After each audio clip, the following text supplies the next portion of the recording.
Welcome back to another episode of Zarinah Cooks with Love, and I am Zarinah. Today we are going to be preparing for you Sunday cast iron mac and cheese. If you're interested in learning how to prepare this recipe, then stay tuned. All right, let's get into it. We're gonna need chicken stock, milk, heavy whipping cream. I have some shredded cheese. You can get whatever you like. And then I like a blend of gruyere, gouda, and cheddar. We're also going to need some butter for this as well. And of course, we're going to need macaroni noodles, flour, salt, pepper, paprika, garlic powder, fresh garlic, parsley. All right, so what I like to do first is get my pasta water together, and I like to prepare my pasta in some chicken stock and water. If you don't have any chicken stock available, you can put a bouillon cube in there or any sort of bouillon chicken seasoning that you have. You only have one chance to get some flavor in those noodles. Of course, if you don't have any of the above, go ahead and make sure you salt your water well.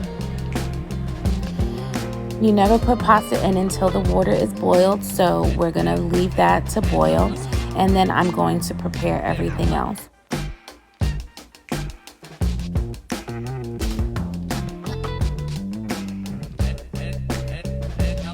Now I use about half the box of the elbow noodles, but you're going to, again, like I always tell you, cook according to your family size.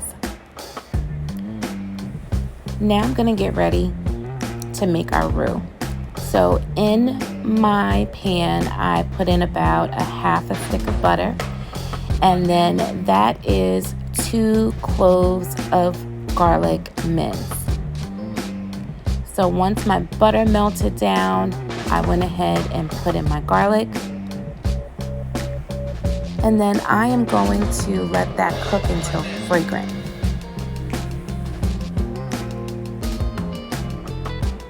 Once that gets cooked well, then we're gonna go in with flour. Now I'm using about 2 tablespoons of flour. All right, and then I want to cook that off until the raw flour flavor is gone. So that'll be like 2 minutes or so.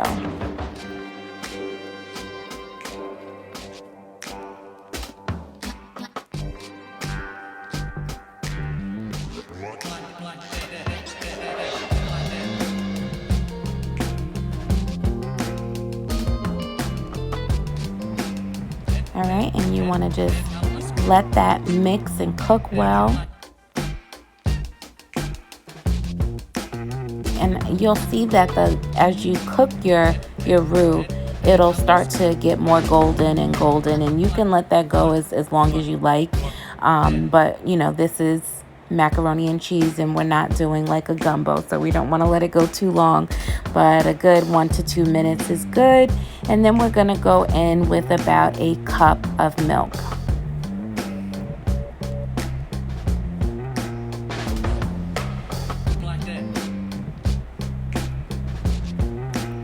Always mixing well, and you'll see that it'll start to thicken.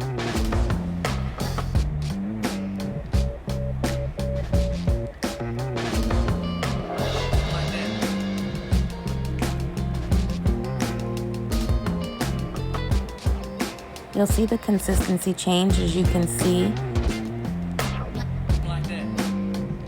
it started to come together.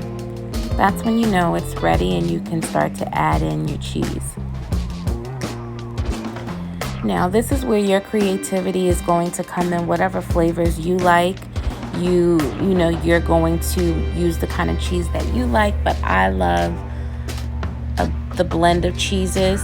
You can use even one type of cheese if you want. Some people use Velveeta and cheddar blends. But you go with what you like. Again, this is a gruyere, cheddar, and gouda mix. You want to melt those cheeses so that way it is well mixed with your noodles. Adding in a little heavy cream right here to help the sauce come together.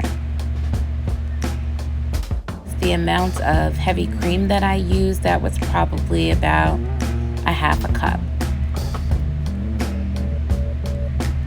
But you're going to add in as you need. So that was all I needed for that moment. And then I'm going in with more cheese.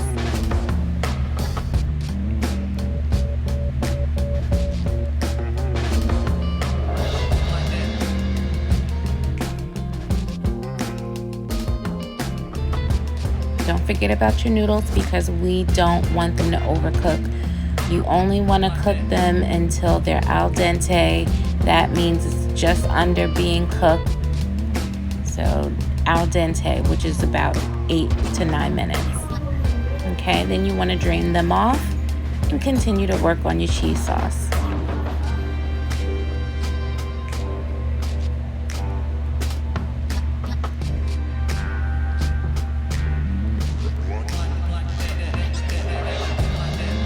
Now, again, you want to do what your food is trying to tell you to do.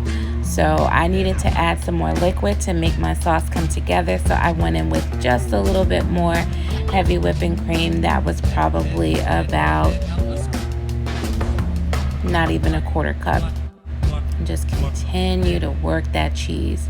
You see how it's not even sticking to the pan or anything like that. And you want to make sure that your heat is on low to medium. You don't want to burn your cheese. You may be tempted to turn it up to kind of rush the process, but don't. You don't want to mess up your cheese mix.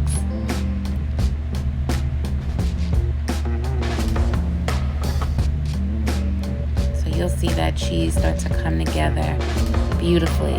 Now we want to just start to season. So that was probably about a teaspoon or so of kosher salt. So it's always best to start off lightly with your season and then go in as needed, because once you over season, you're done. But you can always add to it gradually as you taste. Remember to always taste as you're cooking. Alright, so now I'm going in with a little garlic powder, and remember we already used some fresh garlic in the beginning of our cooking process. Look at that cheese.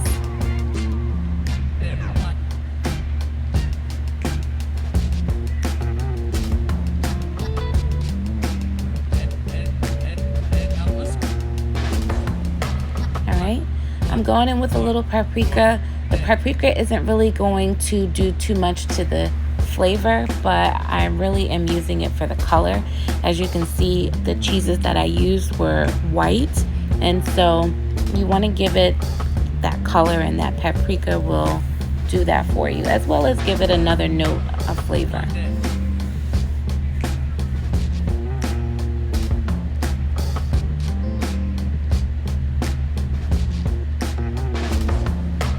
That is just some dried parsley. That's going to give it some color throughout, and also a little earthy flavor.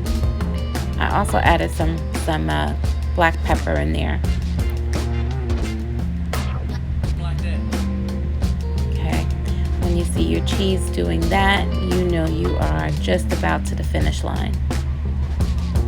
Always taste.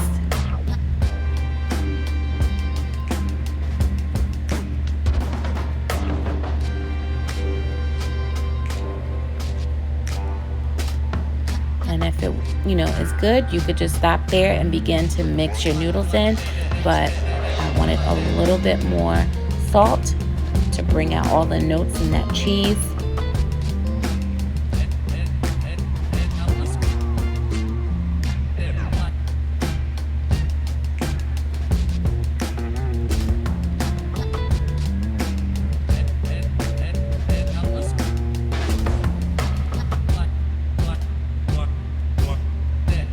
A little more garlic, a little more paprika.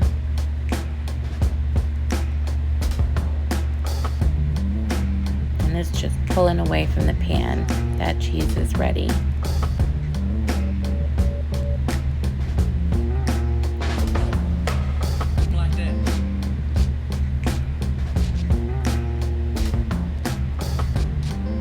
All right, so that was a good deal for me, so I'm going in with my macaroni,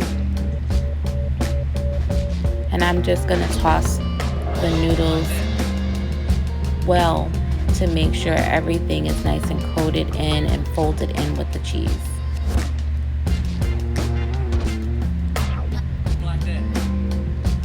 My oven's already been preheated to 350 degrees. And you can use whatever baking dish you like. This is cast iron mac and cheese, so obviously I am using my cast iron, and I am just coating it with a layer of butter. And then I am just going to pour in our macaroni and cheese.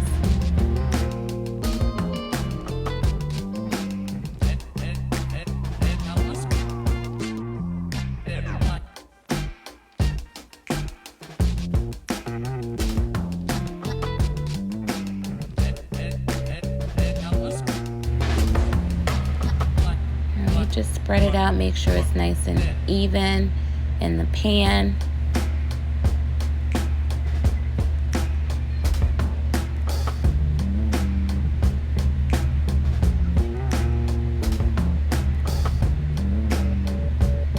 And now here's where we're going to use our shredded cheese. So word to the wise, or just a little tip here for you: when you're making macaroni and cheese or anything like cheesy, it's always best to use blocks of cheese and grate them or shred them yourself or cube them like I do. Whatever you want to do, you're going to get a better result. It's going to be cheesier, it's going to be creamier. But if you can get your hands on the block cheese, I'd recommend doing that instead. That was a Monterey Jack and cheddar cheese blend. And then I put a little bit of paprika, again for color, and some dried parsley on top.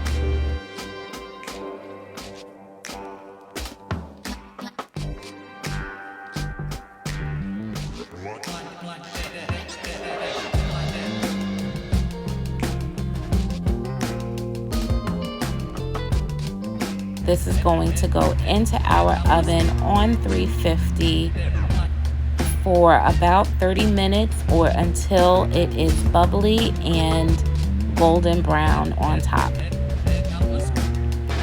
So it's been just about 30 minutes and she is done, ladies and gentlemen. Look how beautiful she is.